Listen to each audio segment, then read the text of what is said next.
it's Arnold Schwarzenegger, right? And he has his 6 rules of success, and one of his rules is don't be afraid to fail. And he was talking about how deep can you fail? The floor is pretty much right here. I was painting the worst case scenario. I stay here at least for a year, that's what I told myself. And if I have to come home and ask mom, can you fly me home? And I have to stay at home like a teenager again, okay, great. I take that risk.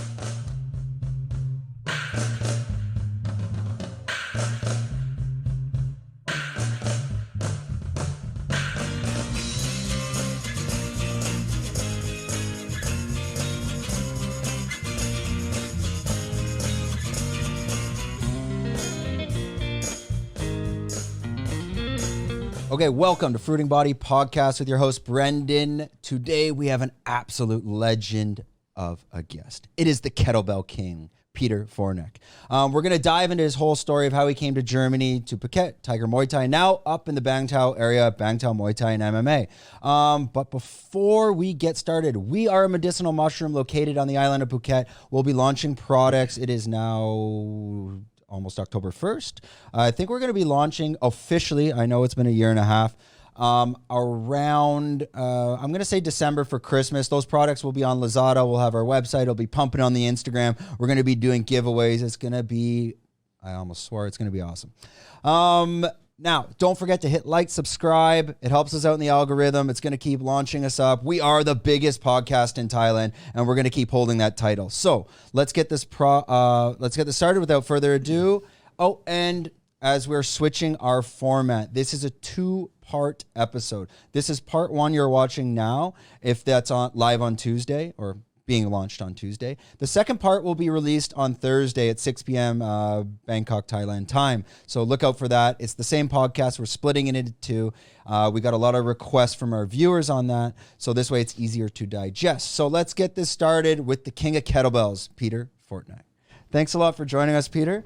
We'll keep it casual again.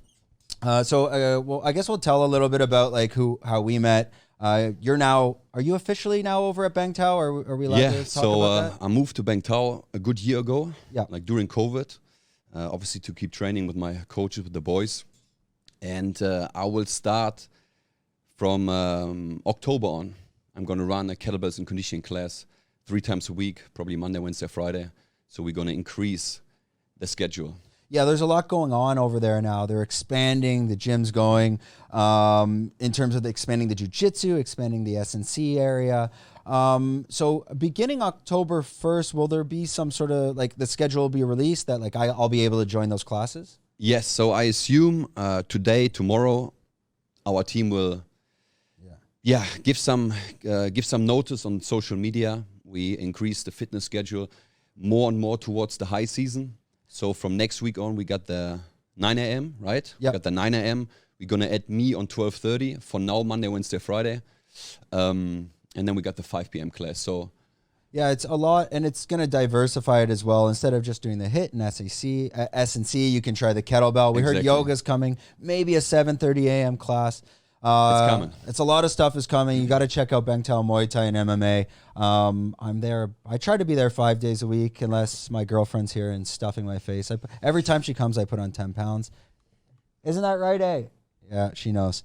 So, like on the Fruiting Body podcast, we're going to be talking a bit about the journey of Peter and yourself. Well, obviously yourself.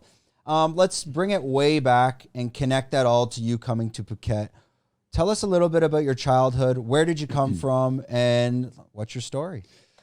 Okay, big story. So I grew up in a very small town, right next to forest, fields, and this is because we know Germany, guys. Yeah, Germany, exactly, Germany. So probably the next biggest city you would know is Cologne. Yep. So kind of close to the border to Netherlands.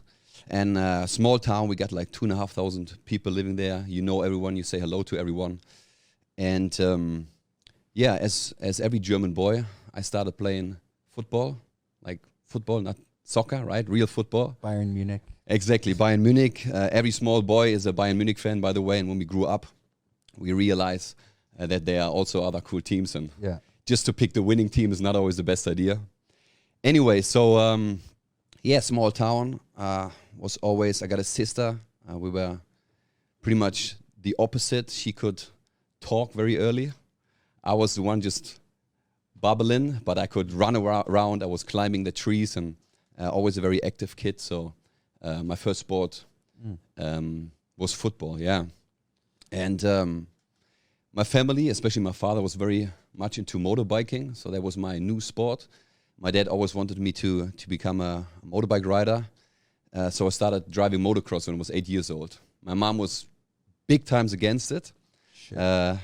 As so many things, right? Moms are a little bit more protective.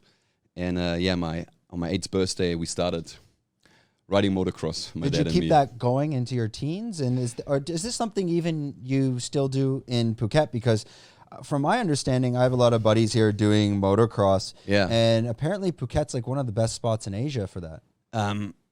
That's what I heard. That's what I thought.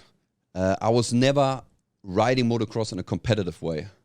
So my father and me went to motocross tracks on the weekend just to drive. But we did a lot of off-road driving. So the first thing my father told me is, don't tell anyone of your friends what we do on Sundays. If someone tries, like a ranger, try to stop us in the forest, don't stop. Never take off your helmet. And it's pretty cool. My dad was a cool guy. The first thing he taught me on the motocross bike is how to do a 180 spin. Yeah. So if someone tries to stop us, a ranger in this case, because it's obviously illegal, I don't have a driver license. It's a motocross bike that has no license to drive on the road. And we came a couple of times in a situation where I had to do this spin, and we pretty much just drove off. Was it that it was illegal to be driving around in these areas in Germany? So you are obviously, in my age, with 8, you're not allowed to be participating in the normal traffic, right? So you need a driver license. You need to be at least 16 to ride a smaller motorbike in Germany, or I think 15 you can drive a scooter. But you are allowed to drive on private property or on a motocross track. And the forest is not a private property, so it was illegal, yeah. So as a kid, you're quite active, and as we had some beers the other night over at Alex's birthday party. Yeah. Happy super belated birthday, Alex, from the gym as well. And when we were chatting over there, you were telling me that you got into, now it's kind of like sports life science type of programs into university. Mm-hmm. So that growing up active and connecting that again into the sports side, how did you make that decision to kind of move forward as that will be your path of life? I have to be honest, that was never a decision. I started adding strength training for the first time into my, let's call it daily or weekly routine when I was 13 years old. As most of young men, at one point we get in a situation where you have a fight, right, growing up. And I was 13, just leaving my small town. I had to go for the first time to a bigger city. And I don't know, maybe a couple of weeks in doing that, I had my first street fight. 3 guys came around. Long story short, they punched me. Yeah. And I kind of had to apologize for being in their way. And that really triggered my ego. So I came home. I remember it was close to Christmas. I was talking to my dad. I need a bench, I need a barbell, I need dumbbells, I need a boxing bag, I need all that stuff to start training. So I started training. My childhood room was suddenly a gym. And then it was kind of a natural growth. People, then friends, started asking me, I want to train with you. So till today, I never really sold a PT. People always come to me and ask, hey, can I train with you? Can I learn from you? So strength training, 13 years old. I wanted to do martial arts, Muay Thai very early, but my mom was very against it. Back then there was something like a cliche that only gangsters or bouncers from the red light district do boxing or Muay Thai. So I had to wait till I'm 16 to ride a motorbike to the big city. So I started Muay Thai when I was 16. And that was also the time me watching Jean-Claude Van Damme training in Thailand in the jungle, right? Mm-hmm. So that's where the dream started to grow. I wanna do Muay Thai and I want to train in the jungle. And that was also the first time where I found out about Tiger Muay Thai. You start checking YouTube. At 16? At 16, yes. Wow. And back then, the first coach I saw at training at and working at Tiger was Crew O. You know Crew O? He's doing the Muay Boran and Krabi Krabong and traditional tattoos. And I saw him and I thought like, wow, I wanna learn from this man. I wanna listen to him. He sounded like a guru, like a Mr. Miyagi type of coach, right? So long story short, finished high school and decided to become a teacher actually. So I wasn't sure what to do after high school. I went to the military for 2 years. Liked that a lot, but in that time I was at the military.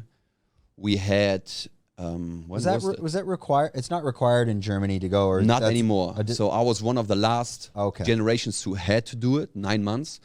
But I decided I want to stay a little longer. I enjoyed it a lot. And we had the choice between you do some public service, delivering food to elderly people, or you join the military. So I joined the military, and great experience. I can recommend that to everyone, every young man. I also understand everyone who doesn't want to join the military.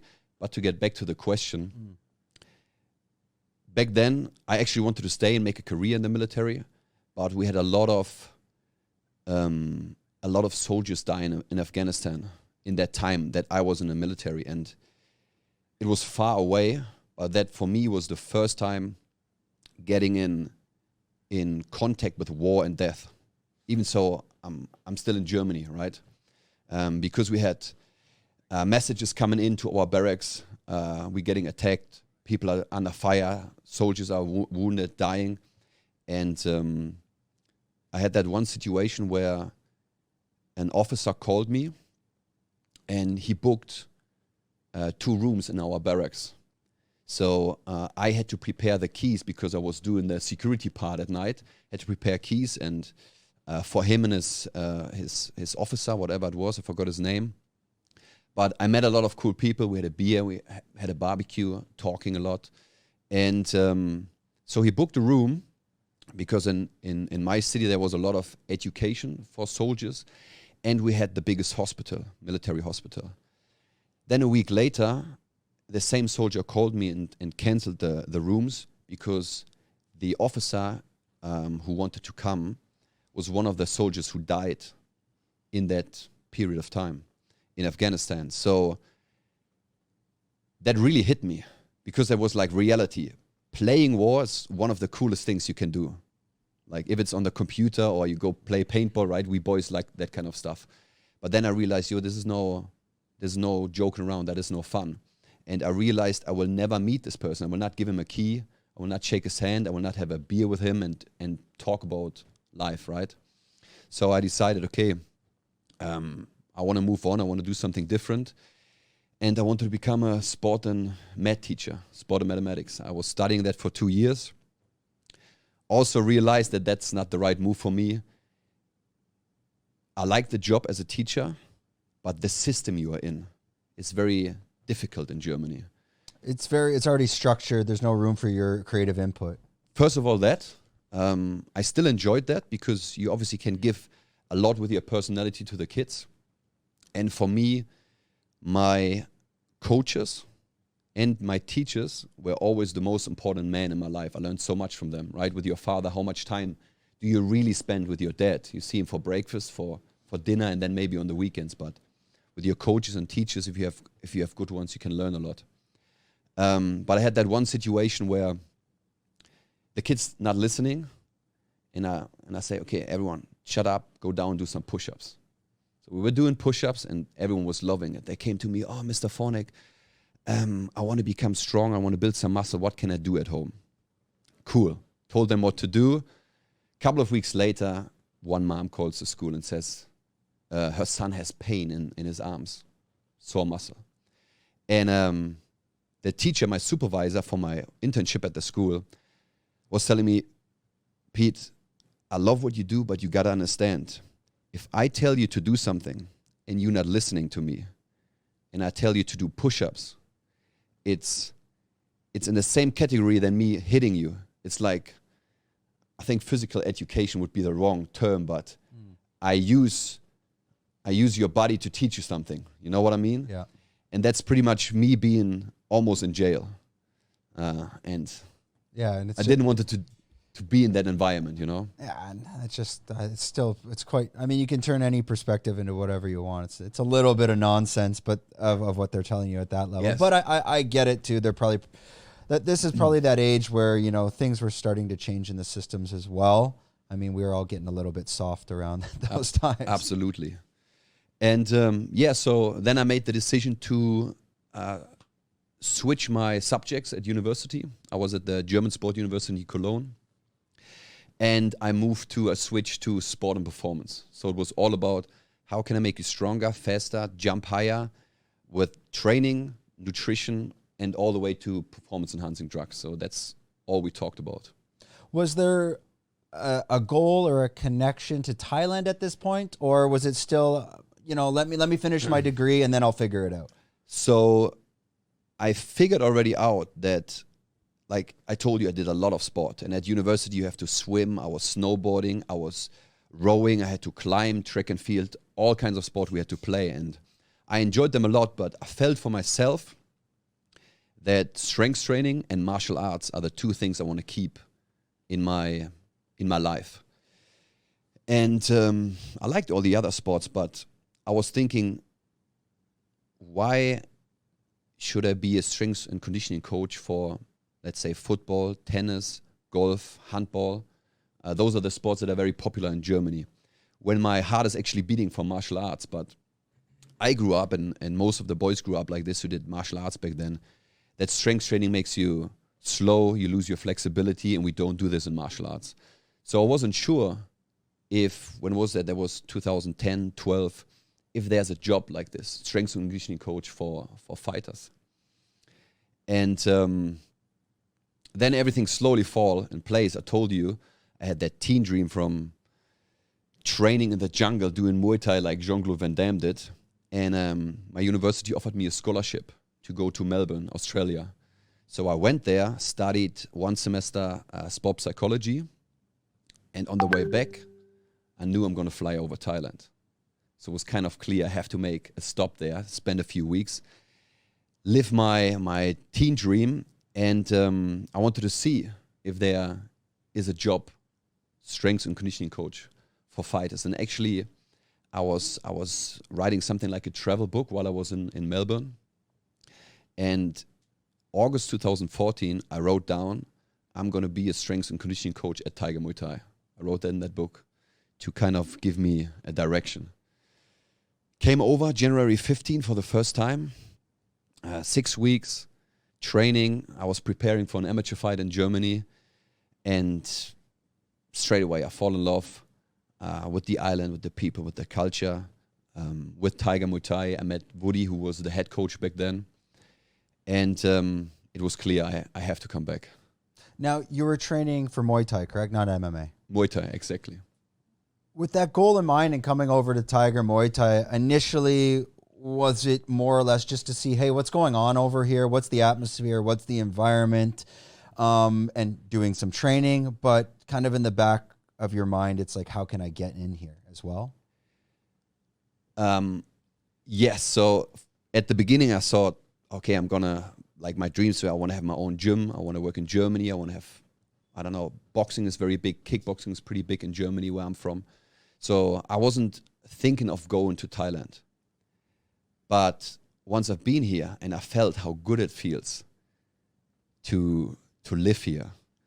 After I came back, it was like March 2015, I was dreaming every night about Thailand.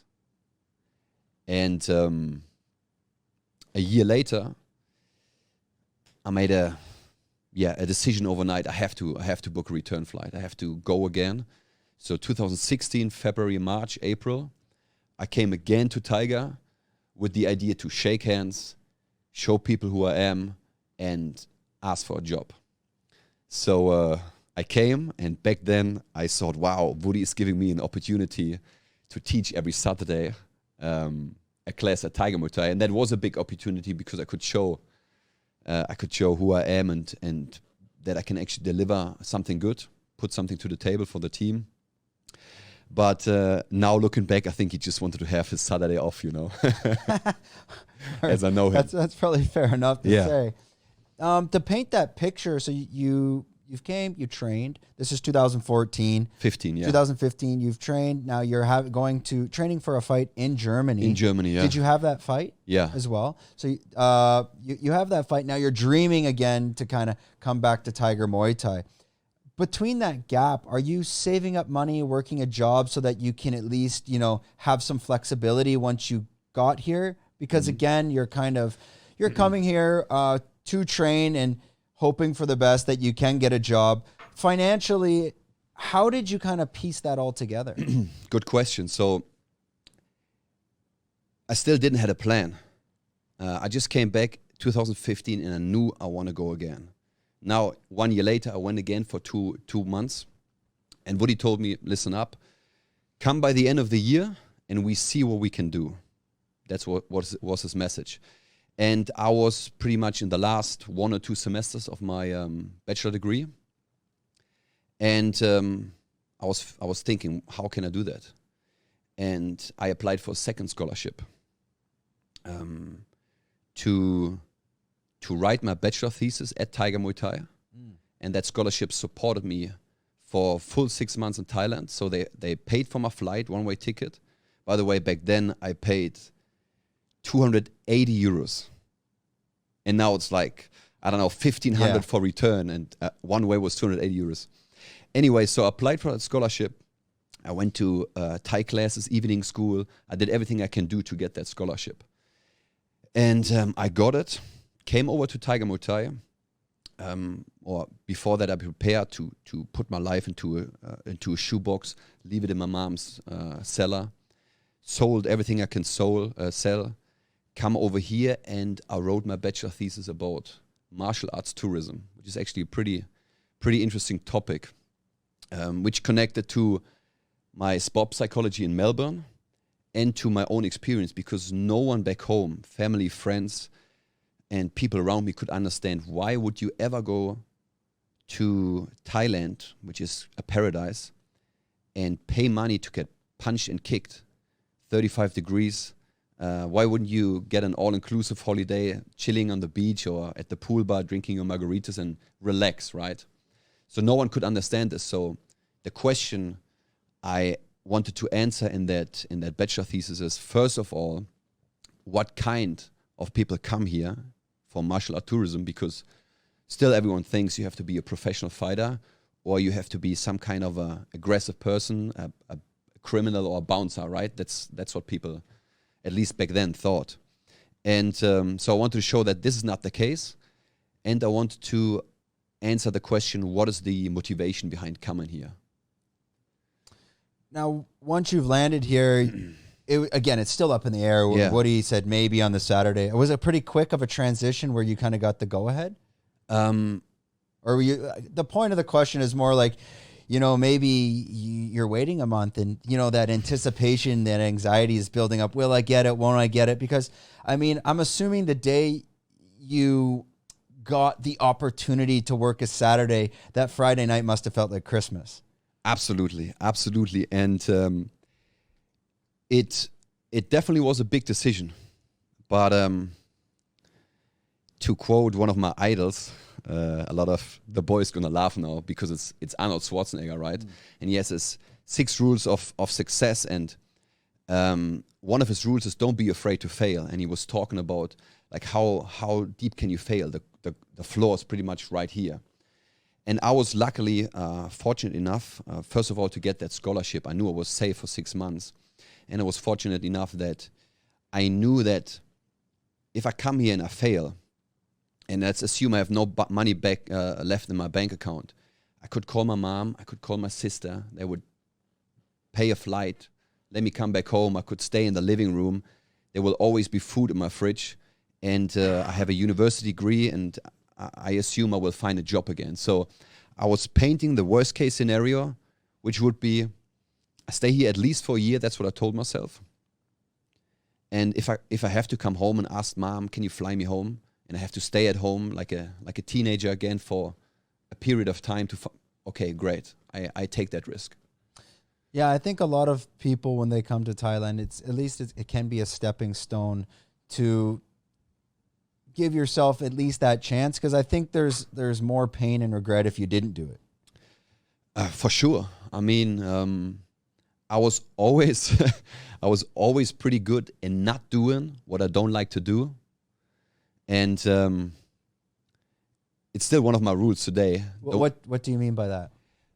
So I obviously did not grow up having the idea of going to Thailand and become a strength and conditioning coach. And now I live a life where a lot of people tell me now, boy, Pete, you did everything right. You live in paradise. You're living your dream. But I never had that dream to come here. Like when you're a kid, I had the idea, okay, I want to become a police officer. I want to become a football superstar, right? Those are the dreams you have as a kid. But that is easier said than done.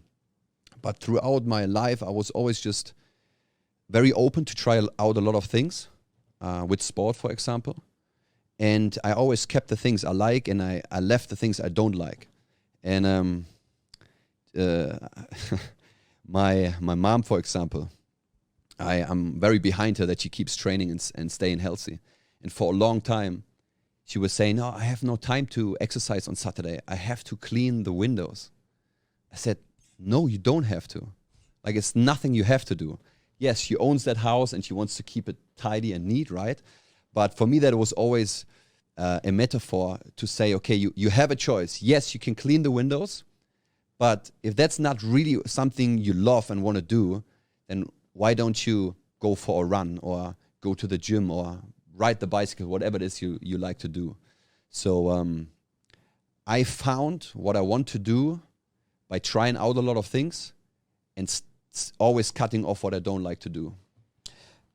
As you move forward at Tiger Muay Thai, now you get the Saturday class, and as we discussed at the beginning, you're moving up here to Bangtao, Muay Thai and MMA. You'll be running a kettlebell class. Can you go through the story of the progression from that day to where you are today in terms of on the workload and what you were doing? Were you taking on other jobs at Tiger Muay Thai? Were you getting an S&C class? Can you just walk us through that of what brought you now to this point today? Yeah, so when I arrived, which was September 2016, so pretty much 6 years ago, I was pretty much the internship. So I do whatever needs to be done, right? I cover a class, I assist here, I take some workload if someone is sick or on holiday. And then at some point, I got my own class.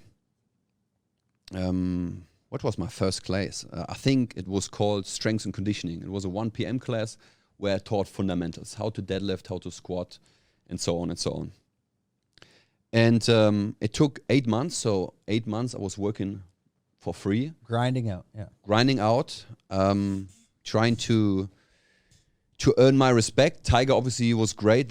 They supported me. I had training for free. At some point I got a food allowance so I could eat. And as I said before, the first 6 months I had that scholarship. But what I really liked back then, Woody made a real good job of picking the right people to join the team.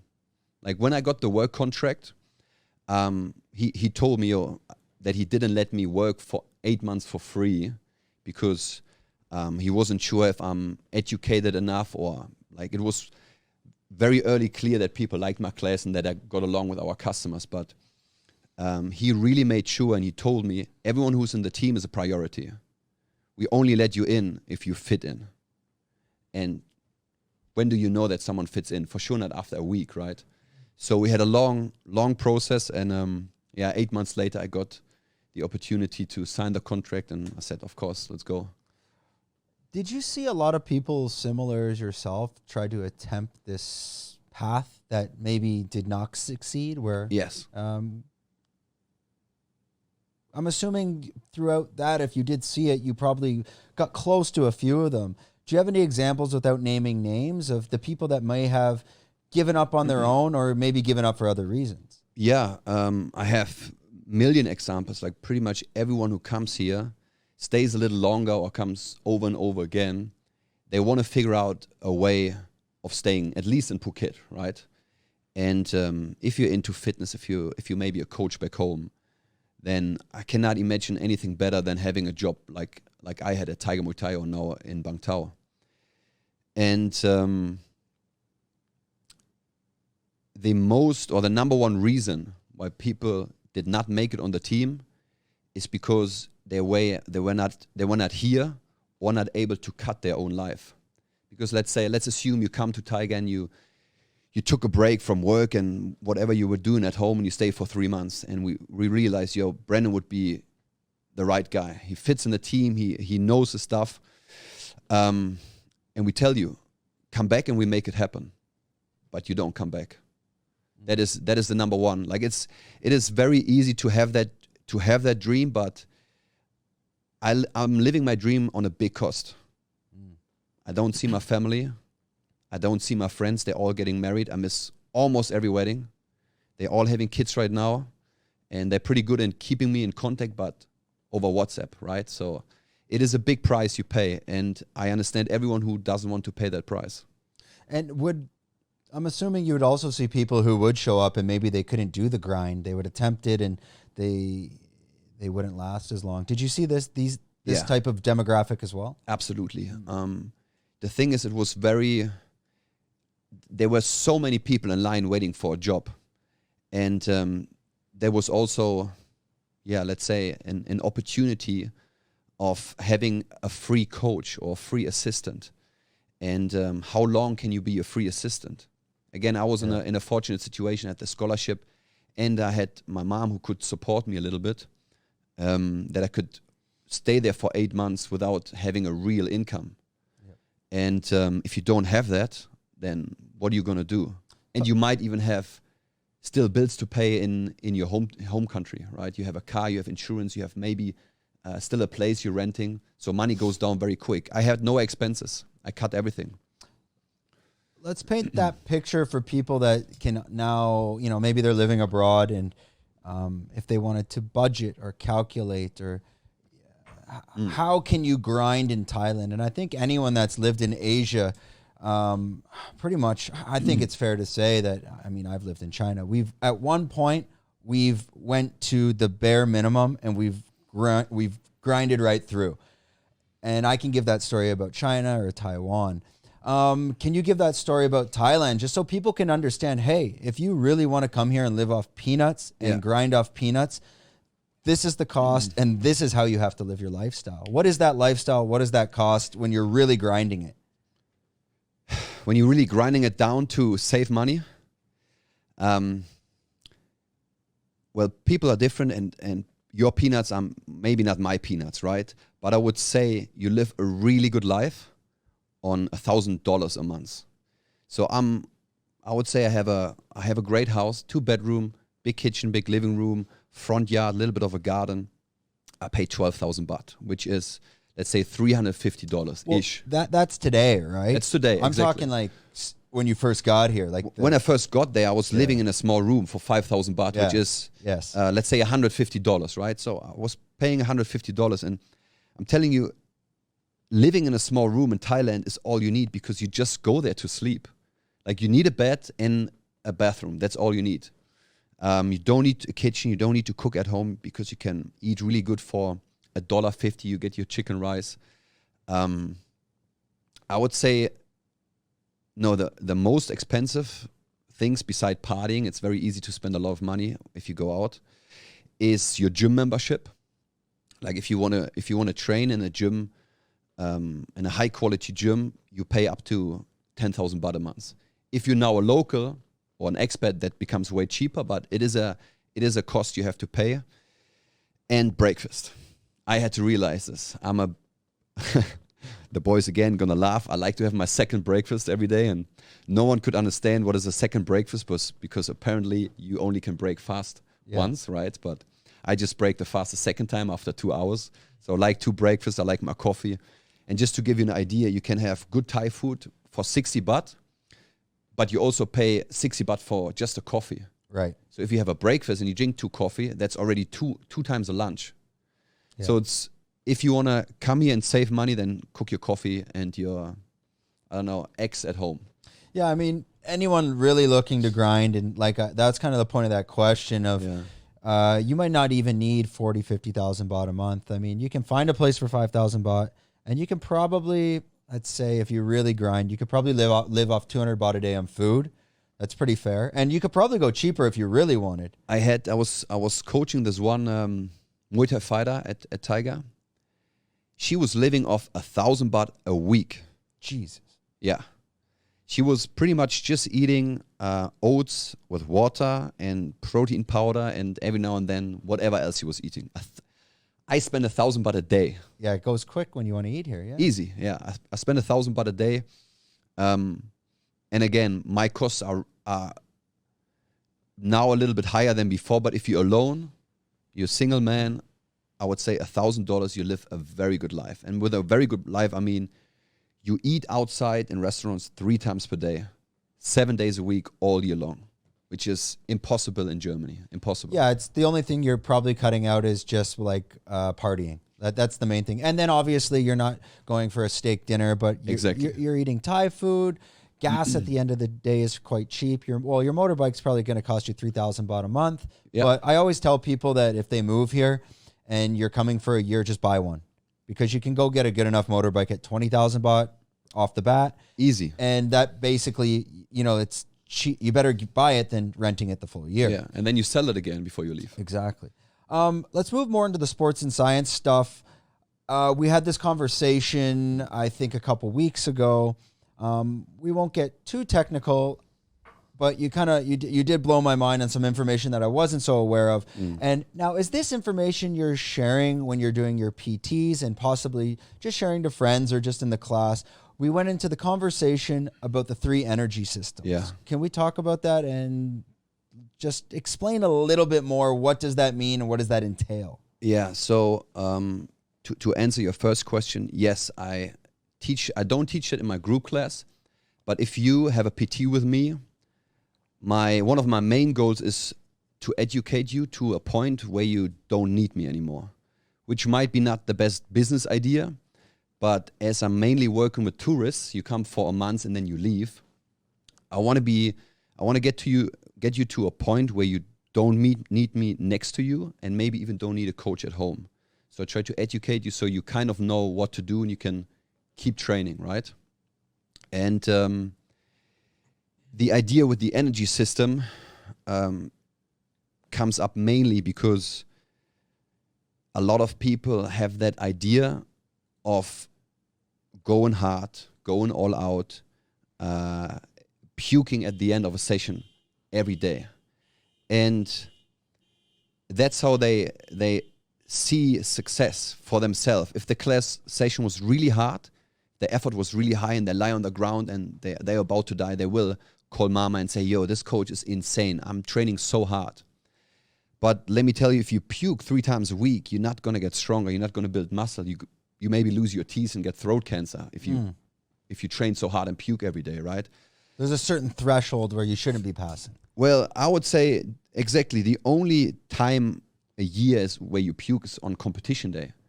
And most people don't even compete. They want to do fitness for health reasons most of the time. They want to look good, feel good, lose some weight and build some muscle. So giving them that overview of those 3 energy systems so we could go in a moment helped me to explain them what we actually do and why we're resting so much. This is a 2-part episode. This is part 1 you're watching. The second part will be released on Thursday at 6 p.m. Bangkok, Thailand time.